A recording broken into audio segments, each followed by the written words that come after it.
নমস্কার বন্ধুরা, আজ আমরা নিরূপ মিত্রের লেখা বাগান বৃত্তান্ত শ্রুতি নাটকটি উপস্থাপনা করছি। এই যে দাদু, পা নাচাচ্ছেন দেখছি। মাচান আর কোথায়?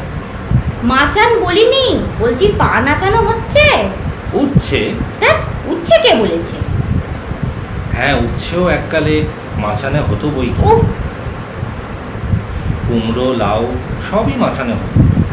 এখন আমার ছোট বাড়িতে অত ঠাই কোথায়? উঠোনেই লুটিয়ে বাড়ছে, ফল ফলাচ্ছে।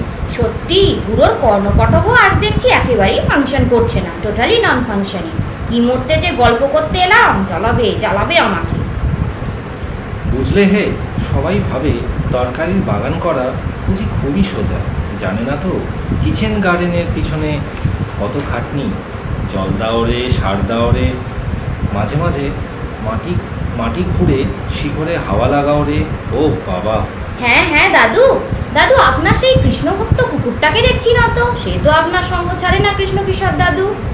কুকুর? কুকুর? কুকুর, হ্যাঁ, কুকুর কথাটা মন্দ বলনি। ভাবছি বাগানের পিছনের দিকে একটা কুকুর কাটাবো। জল সাপ্লাই দেবে, সঙ্গে মাছও হবে। এ তো কোনো কথাই কানে নেয় না। দেখ, আপনার নিত্য সঙ্গী সারমেয় পুঙ্গবের কথা শুধোচ্ছিলাম। হ্যাঁ হ্যাঁ, নিত্যগোপাল সার কিনে দিয়ে গেছে তো। নিত্যগোপালের কথা আমি বলিনি। আরে বাবা, সার ছাড়া কি আর বাগান রাখা যায়? সংসার যেমন রসে বসে শোভন, তেমনি তরকারির বাগানও সারে গোবরে জেল্লা দেয়। বুঝলে না? হ্যাঁ হ্যাঁ দাদু, মরমে মরমে বুঝেছি।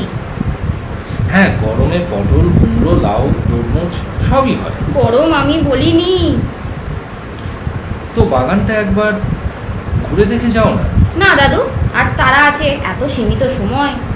হ্যাঁ, শিমও হয়েছে তো। সিমের কথা বলিনি বাবা, বলিনি। শিম তো হয়েছে, তাছাড়া বেগুন অবশ্য ফলন কম, তবে সাইজে বড়। বুঝলে না, বেনারসি বেগুন কিনা। ওরে বাবা, অসম্ভব। কোথা থেকে কোথায় গিয়ে ফেলবে কে জানে। আমি বাবা কেটে পড়ি। আর চলি কৃষ্ণ কিশোর দাদু। আপনার বাড়ির সব ভালো তো? ছেলেপুলেরা সব? হ্যাঁ, মাঝে মাঝে হয়, উড়িয়ে খেয়ে ফেলি। হ্যাঁ?